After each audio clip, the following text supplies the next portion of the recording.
Welcome to the channel. Welcome to the podcast. If this is your first time as a listener, thank you for joining us. If you're a reoccurring listener, thank you for joining us once again.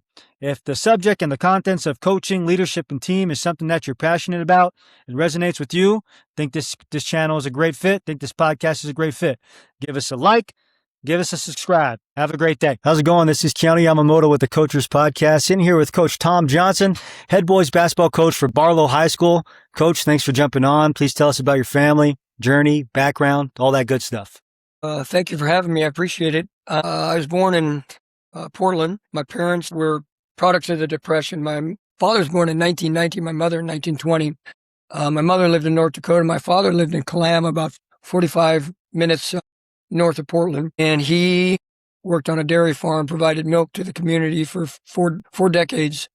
They had about 35, 40 Jersey cattle that they cared for. My mother grew up in North Dakota, and right after Pearl Harbor, her and her three sisters moved out to Portland to work in the shipyards. And she met my father shortly after the war, got married, and on July 4th, 1947, and my brother and I came along later. I came along much later. I was born in, my parents were kind of old at the time I was born, for that generation. I think my mom was 38, my dad was 39. I have two grown kids. My oldest is Drew, and my youngest is Jared. Both of them played for me in high school, and it was a great experience. Can you kind of talk about just your progression, where you started off as a coach, why you got into coaching, and why you've been coaching it for so long, especially at one place? I grew up close to the University of Portland and would go there all through grade school. My friends and I would go up to Howard Hall there, and we watched University of Portland practice all the time. The head coach there at the time was Jack Avina. He was there, I think, 19 years.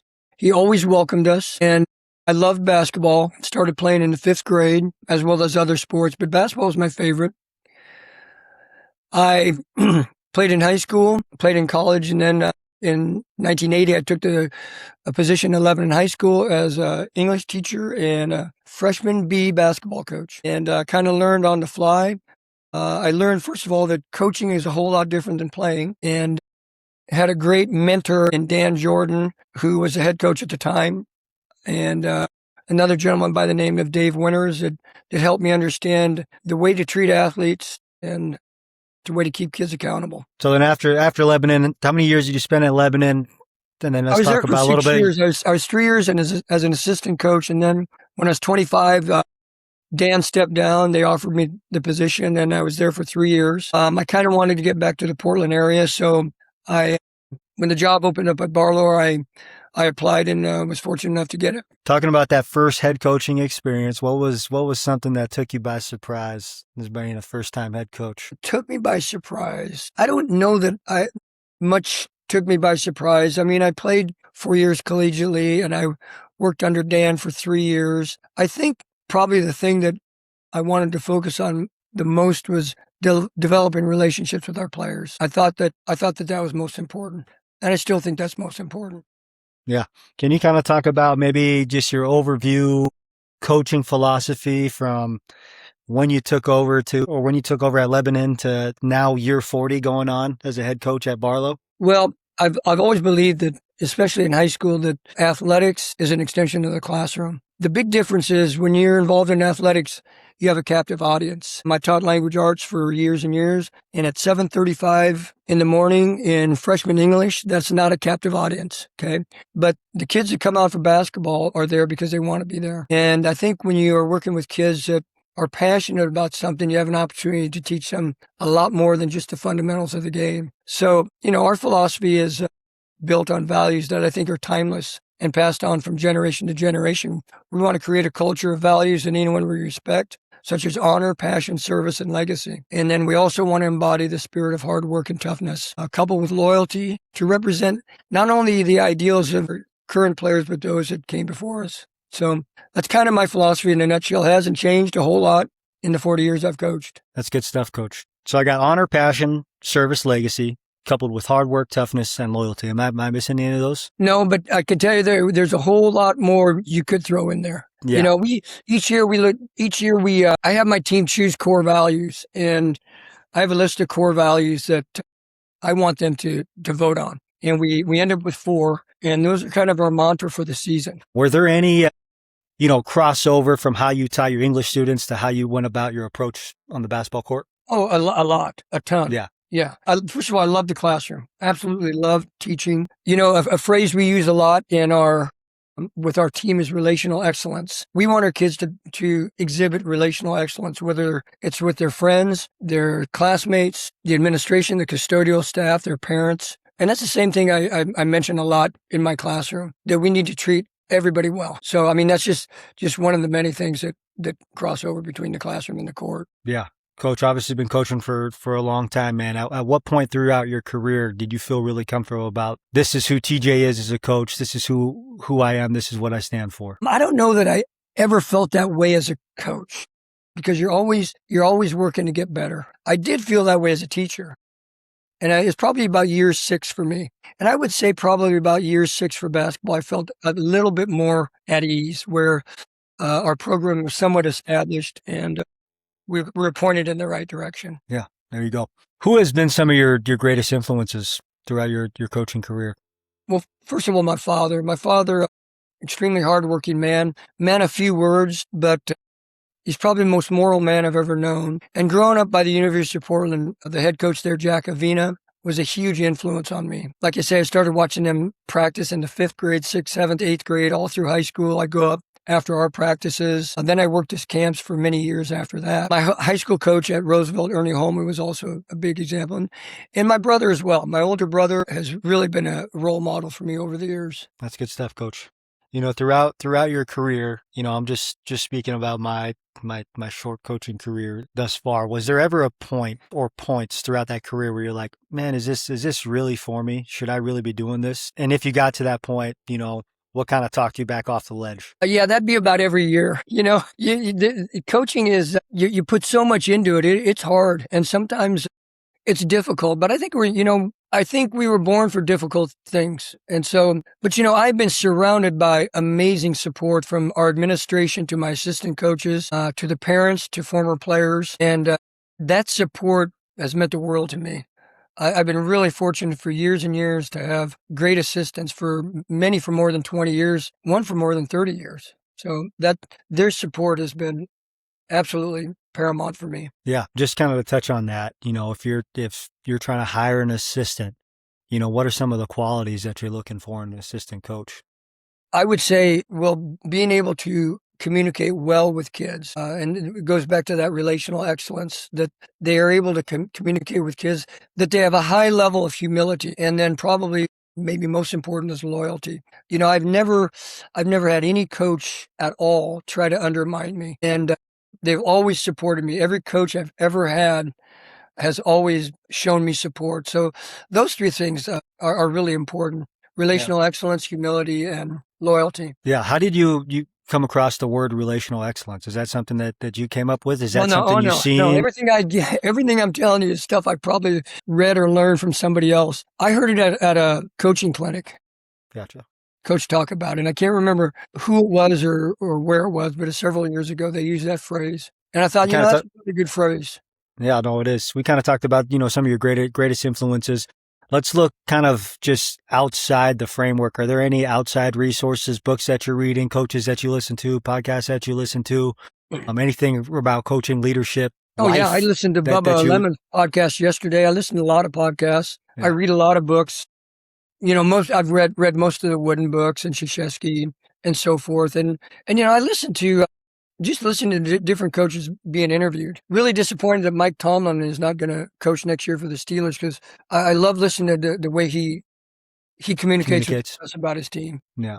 Do you ever dive into the Hard Knocks? I haven't watched it for a couple years, but I might have to. I've never watched that. You should dive into, because there's some good soundbite clips with coaching. That I've just seen just on social media with Coach McDonald, and then I think it's Coach Mitch Johnson, is that for the Spurs? Yes. So they went and visited the Seahawks facility, but they had that one-on-one conversation with both the head coaches, kind of talking about that, just about coaching, leadership, etc.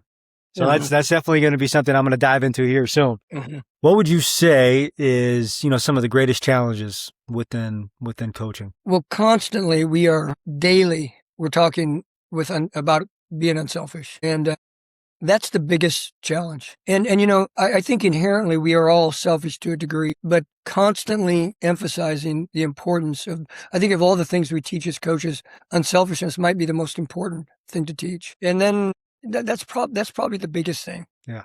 How do you go about attacking that as a coach? On the court and then off the court, addressing that.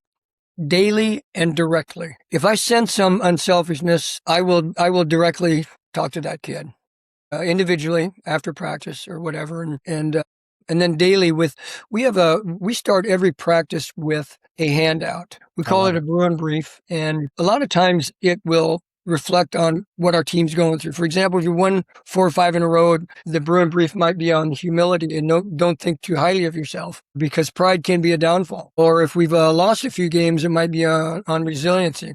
But most of the time, most of the things we talk about daily are behavioral things, and included in that, of course, is just unselfishness. Yeah. Let's dive into that a little bit more, because that took me back to my high school volleyball coach. She always did handouts pre-practice. If you could kind of touch on 1 or 2 of your favorite handouts that you've kind of had throughout your time and kind of dive into that a little bit, if you don't mind lifting up the hood, what would those be? Well, the one thing that we talk about this probably on a weekly basis is 3 things you should do every day. First of all, do the right thing. And we all know what's right and what's wrong, and there's never a wrong time to do the right thing and never a right time to do the wrong thing. Second, do the best you can. Not everybody can be all league or all state or a straight A student, but everyone can do the best they can. And number 3, show you care by your words, actions, and behaviors. Those are just 3 general reminders that, and again, I didn't get that I got that from Lou Holtz. I listened to him speak. So do the right thing, do the best you can, and show you care by your words, actions, and behaviors. If a player does those things, I have no problem with him. No problem. Yeah, that's good stuff, Coach. Kind of along those lines, if I was, let's go in season, what does your practice structure look like for the layout of the week? Monday is, usually we play on Friday. So Monday we debrief the game, and we actually usually come in on the weekend and watch film, debrief the game and get ready for the next game. But again, like I said, we always start out with a message to begin practice. And to be honest with you, I think most coaches over practice. They spend too much time. We're on the court for, early in the season before games, we will be 2 hours on the court. Okay, but never more. I think it's a diminishing return when you're on the court for more than 2 hours. But once the season starts, we cut that down to about an hour and a half. And then if kids want to stay and work on some individual things after practice, they can do that. Early on, we do warm-ups and fundamentals. Usually my assistant coach will take them for 20 minutes to work defensive drills. Then we go to scrimmage and game situations. We scrimmage more than most teams do. Yeah. We'll do, but again, we break it down. We'll go one possession where the white team will take the ball against the blue team. The blue team will transition, try to score. And then after that, we'll stop it and we'll talk about both possessions. And then we'll turn around and do the same thing. I like that. So, but I believe, basketball is such a fast-paced game that you got to kind of coach on the fly a little bit. I'm not big on stopping and talking. If we stop it, after one possession, our conversation will be maybe 15 to 20 seconds, and then we move on. If there is a drill or team period that you're doing right now that you wish you did sooner, what would that be? We started doing this drill a few years ago, and I picked this up at a clinic. We call it 35-second drill. We have say the white team is on defense against the blue team. The white team has to stop them for 35 seconds. If the blue team gets an offensive rebound, the clock goes back to 35 seconds. If the blue team scores, the clock goes back to 35 seconds. If they score with 20 seconds to go, the clock goes back to 35 seconds. If they stop them with 20 seconds to go, then there's another possession. And then if they stop them again with 15 seconds to go, they get another possession. So you've got to stop them until the buzzer rings at 0. And the defense cannot sub out. All 5 need to stay in there. So it's a test of will, conditioning, and effort. And our kids love it. It's really, I try to make sure that everything we do in practice, whether it's a drill or scrimmage, is competitive. We want our kids competing for everything, whether it's running a line, shooting free throws, we have a free throw ladder we do, or scrimmaging. Yep. No, that's good stuff. I spoke with the basketball coach sometime early last year, but is there anything that you guys chart or track or reward that's kind of untraditional statistics? And I'll give you an example. Her example was they charted batted passes. It didn't matter if it turned into a turnover or not, but how many times they could get a tip or get a hand on a pass. When I was at Boise State, we charted quarterback hits within the pocket because we always aim for 10 quarterback hits throughout the game. Regardless if it was a sack or not, that's going to affect that quarterback's process. That's going to affect how that quarterback stands in the pocket.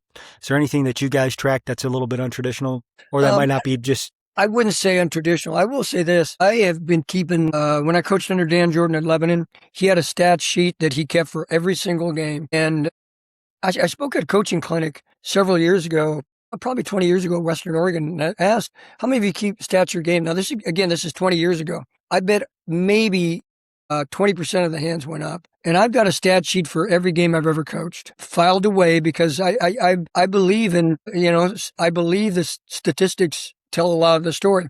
We had a kid go on and play NBA basketball, and we have a point plus minus system with our stat sheet, and we divide that by minutes played.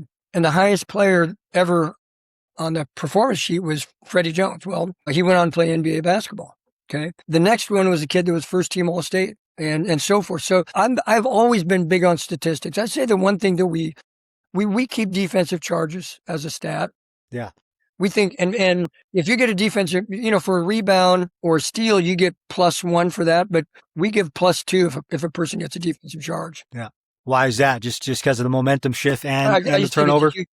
I think it's a huge momentum play. I can tell you some playoff games we won just because we were able to take defensive charges on opposing teams' better players. And I will say this about defensive charges: it's getting harder and harder to teach it to kids. Why is that? I'm not sure if it's the physical contact or what, but, I was talking to my old assistant yesterday, Bill Evans, and I said, and he contends that most kids either will do it or they won't do it.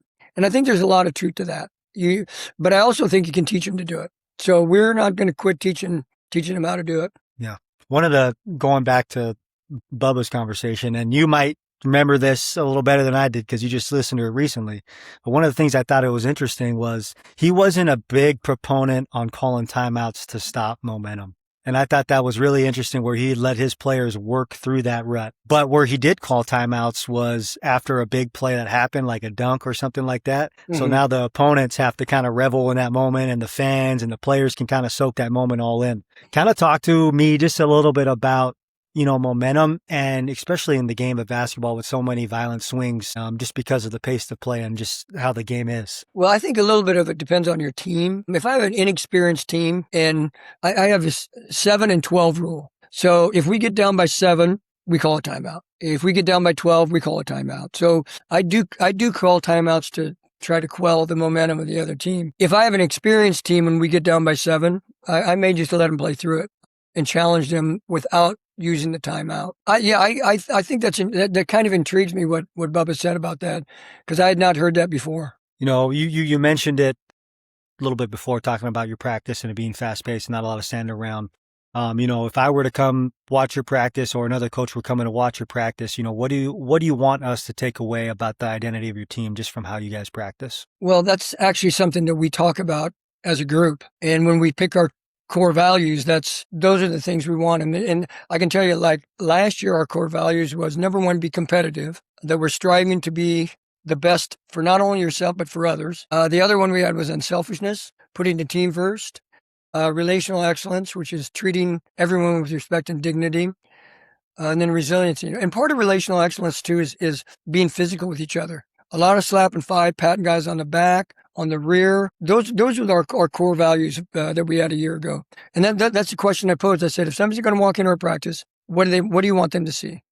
Yeah. And those are the 4 that we chose. Yeah, I like that. I know you mentioned Mike Tomlin. You watch a decent amount of football? Yes. Okay. If third downs and 2-minute drills are red zone is like the big situations within football, when I talk about, how it can change the landscape of the game, what would be that equivalent within basketball? And how do you guys go about, integrating those situations into practice? Well, usually toward the end of practice, because that's because you face these situations at the end of games. And we have certain things we talk about, like end of quarter plays, for example. We do not want to shoot the ball with more than 6 seconds left. We want to have time for an offensive rebound, but not time for the other team to transition. We constantly use the phrase score and clock. In other words, know the score, know the clock. And then we have certain things we will run. I'm not a big proponent of when a team scores to take the lead late in the game, say under 30 seconds to go. A team scores late in the game to take the lead or to tie it up. We usually do not call timeouts. We practice going right from there. You take a timeout, you give the defense an opportunity to set up. You have to get the ball in.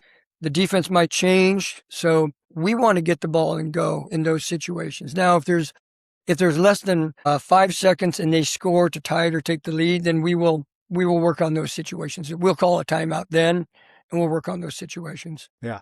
My basketball IQ is not, I would say, average to below average, just high school basketball IQ, and I think I'm an NBA fan. So forgive me if I don't have the exact details of how this situation is going to come out. 10 seconds left. You guys are up 3. Other team doesn't have a timeout. Are we fouling? What are we doing? We're going to let them take the 3-point shot? 10 years ago, we would never have fouled. Now we work on fouling in that situation. Yeah. It's always the other time I asked that question, it was always something happened that changed the outlook or the point of view of the coach. Well, statistically, it says you should foul. Many years ago, I think it cost us a state championship. We lost a semifinal game on a 3 right at the buzzer. They tied it up, and we ended up losing in double overtime. And that has haunted me for many, many years. Can you talk about your state title run in 25 and just kind of how everything aligned and how you guys were able to connect the dots and, what made that season successful? Well, I felt we were, for the 2 years previous to that, we were capable of winning state as well. We had a great group of seniors in 2025 when we won it. They were sophomores 2 years earlier and juniors next year. And we got to the semis in 2023 and lost in the quarters in 2024. And then in 2025, we were able to win it. And, first of all, it was a veteran group of kids. And, being in this community for as long as I had, I saw these kids playing when they were in the 3rd grade. And they were a special group. We had 3 kids that went on to play college. Jalen Atkins, Braden Barron, and Mason Beerbauer. And we had another one, Blake Hills, that could have played collegiately when he graduated. But I think the difference between the 2 previous years was experience and maturity on their part. And I don't believe we were a selfish group the previous 2 years, but I believe we were less selfish that final year.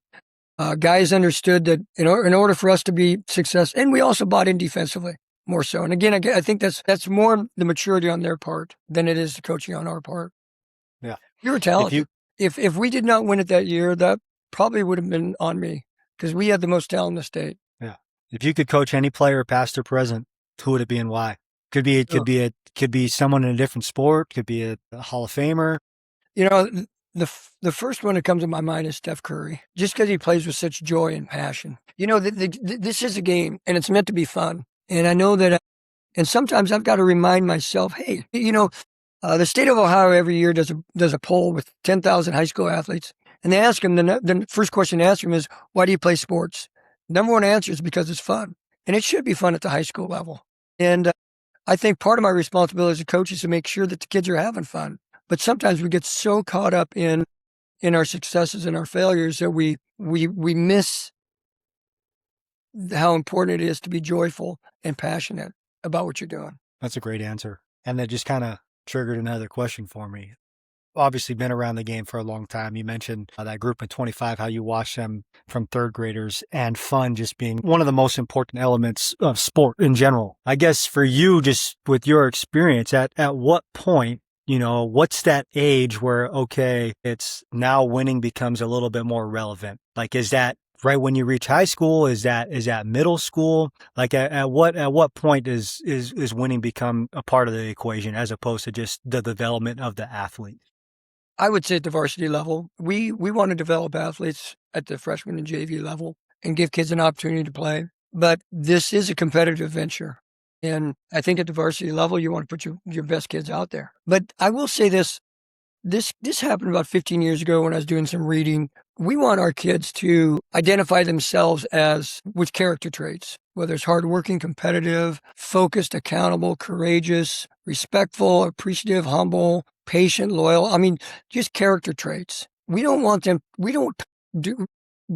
doing those things on the court. And hopefully that will lend to success.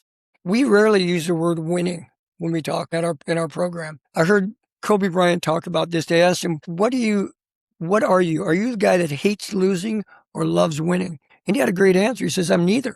He says, if you put all the pressure on yourself to win and you don't win, then what happens? Or all the pressure on yourself to not lose and you lose, and then what happens? And he mentioned this. He says, I played a game to learn. And he says, when the game's over, I'm going to try to figure out what I did wrong, what I can do better for the next game, and move on. And I thought that was really a great answer. I think we sometimes get too caught up in our successes and failures and not enough in the journey itself. Yeah, that's good stuff. And I need to keep reminding myself of that as well. Yeah. That's funny that you've been coaching for so long, man. Coaching for so long, and that's cool that you do got to check yourself on that every once in a while. Michael Jordan just had a great answer on that about, I'd say, a week or two ago, just on the golf course. After this, I'll send you the clip because I don't really want to butcher it trying to explain it. Anyways, if you could sit down with any coach, and once again, it could be any sport, who would that coach be? What would be that one question you need to ask that coach? Well, I mentioned Mike Tomlin earlier, so I'll stick with him. How does he develop relational excellence within his program? Because they've only had like 3 head coaches in the last 40 some years in Pittsburgh, and his longevity there and the fact that I think he is as honest and direct and truthful as anybody there is. And honesty's important. I think it's one of the highest forms of respect you can give someone. So I would say probably Mike Tomlin. Yeah, just to piggyback off that too, succinct. I think he does everything with a lot less words. Yes, he does. And gets his message across, which is impressive. I'm assuming because you coach it, basketball is your favorite sport. In your opinion, why is it the greatest sport in the world? Well, this is certainly only my opinion, and I love other sports, but I think the pace of the game makes it entertaining for the fans. Baseball's entertainment is something different. Baseball, I love going to a Major League Baseball park, although I haven't been to one in years, and just sitting there and watching and just relaxing. When you're watching basketball, especially if you've got a dog in the fight, it's pretty intense and it's fast paced. So I prefaced you a little bit earlier. So my daughter has a question for the guest of the day, and her question was, "What's your favorite TV show?" Yeah, you did prep me. We don't laugh enough in our society, and I feel that about myself. I love the old comedies. I really enjoyed Cheers when it was out, but once I had kids, I really didn't have much of an opportunity to watch much TV. Yeah. When I was a kid growing up, I loved Gilligan's Island. Okay, and I know she's probably never heard of that show, and maybe you haven't either. But no, I've heard of both of those. I heard of both of those. And so, it was pretty slapstick, but I enjoyed watching that when I was a kid. Yeah. Are there any kind of modern day comedies that you watch, or The Office, New Girl, I don't watch Sports Center, and I love watching sport documentaries on not only athletes but different leaders. Gotcha. Yeah. What are your favorite? Maybe give me not your favorite one, but maybe give me like a top 3 as far as the sports documentaries that I need to check. I just saw one on Hines Ward that I really appreciated from it was an E60, I think. I saw some snippets on that. I really was compelled by that, and really, man, I was so appreciative of his demeanor and his humility. Yeah. I mean, for a guy that has achieved as much as he has in his 14 years as an NFL player. Yeah. No, that one struck a chord. Just the highlight I saw was talking about his mother and their dynamics, and that one instance where she felt that her son was ashamed of her, and she's been busting her butt to put foot on the table and put him in a situation. That was the highlight I saw. Yes. That was a good one. Is there any other ones? I can't think of any off the top of my head right now. Yeah. What does the word team mean to you? Well, we have always tried to create a family atmosphere in our program, so I guess family. Anything off the court that you guys do that you think is unique to, Barlow basketball as far as going around, or as far as, establishing culture or establishing team dynamics? Well, we started doing team dinners every Monday night. A parent hosts the varsity kids over for team dinners, and the coaches don't attend, but the stories I hear from those, I always think it's really good to break bread with other kids. When we go out a lot as a team. I usually host a team dinner here right before the season starts, but we'll go to pizza. And there's something special about sitting down and breaking bread together, where it's a relaxed opportunity to get to know kids. We do, as I said, we do a lot of things off the court as well, where I started doing this a few years ago. and it's called History, Heroes, Heartache, and Hope. We take one day, and we have all the kids sit down and take 30 seconds and tell us about your history. Tell us, which includes your family, what grade school you went to, so forth. And so they get to know each other and each other's family and so forth. And the next day we take heroes. Who's your hero and why? It doesn't have to be a parent, doesn't have to, you choose whoever you want. Then the next day we'll go heartache. What's one of the hardest things you've ever had to deal with? And so sometimes if kids really open up, that gets pretty powerful. And then finally, hope. The last day is hope. What do you hope for? And it doesn't have anything to do with athletics or basketball. What do you hope for? And so I end on kind of a positive for that week. Yeah, no, I like that. I'm reading John. I actually got that from Cleveland football team many years ago. Gotcha. Yeah, John. I'm reading a John Gordon book, and he's talking about that. That's what Dabble Sweeney would do with Clemson. But he didn't have the hope component. That was a good little touch. I think it was heroes, hardships, and history. I think is what it was. Mm-hmm. Well, that's good stuff right there, Coach. You kind of mentioned it before, as far as being direct and daily. But how do you go about addressing players who aren't meeting team expectations or who may be struggling with effort? Directly. If I feel like a kid out is kind of checked out a little bit, maybe because they're not playing as much as they should, we'll have a direct conversation with them. And playing time is not guaranteed to anybody, and our kids know that coming into the season. And so I will have direct conversations with kids and tell them we expect better. And usually we get better academically. I'm gonna tell you, Coach, if kids go to class, if they're there on time and they work, they should not have issues academically. However, we've had more issues post-COVID with academics than we've ever had. And we've had kids miss games last year, miss practices because of academics. And so, that we're trying to keep them accountable in that regard. If they need help, we will try to get some National Honor Society kids to help them in whatever class they need help in. Yeah. As far as the mental health aspect, it's obviously been on everybody's radar the last 6 years. We're really fortunate. We have a counselor at Barlow named Paul Quirk, who's a former collegiate athlete. He's got 2 daughters who are playing collegiately. If we sense that kids are having issues with mental health, and we've had quite a few, or if they're having anger issues, I will contact their parents and hopefully get them set up with Mr. Quirk, because he's not part of the program. He's just there to help you. And that's been, I don't profess to be an expert in any of those areas. So I want to make sure I find the person that has the most expertise to work with kids in that area. One of the common denominators when I talk to, coaches, especially just around the state, one thing that's kind of repetitive, when I ask the greatest challenge question, one thing that comes up quite a bit is coaches not being within the school. And I know you coached and taught at Barlow for a long time, but what's your take on that? I agree 100%. I retired from teaching 2 years ago, and the first year away was not bad because we had a veteran team that I knew really, really well. But then they graduated, and last year, not being at the school made it difficult, because I want to see those kids daily at school. And I sub 2 or 3 days a week, so I'm there, but I'm not in the same room. They don't know where I'm at, and they don't know if I'm subbing and so forth. So I really miss that component, and I think that I could be a lot more of a benefit if I were teaching again. When I first got into coaching, honestly, the entire coaching staff at Barlow, with the exception of a few soccer coaches, were all in the building. All the football coaches, all the baseball coaches, all the girls and boys basketball coaches, we were all in the building. And it meant for an opportunity to keep kids more accountable. Yeah. That's pretty crazy. Just the contrast of what you just said to probably where it's at now. Why do you think, I know this is a whole nother rabbit hole, but why do you think it's moved so far away from coaches being within the building? I think part of that falls on the administrators. I think that over the years, we've been more concerned with academic scores than developing the total student athlete.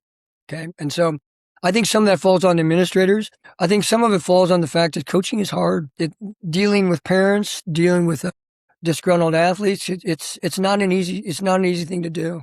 And obviously the pay, nobody gets into coaching for the pay. I mean, we just don't make very much at the high school level. So I think those are kind of the main reasons. Yep.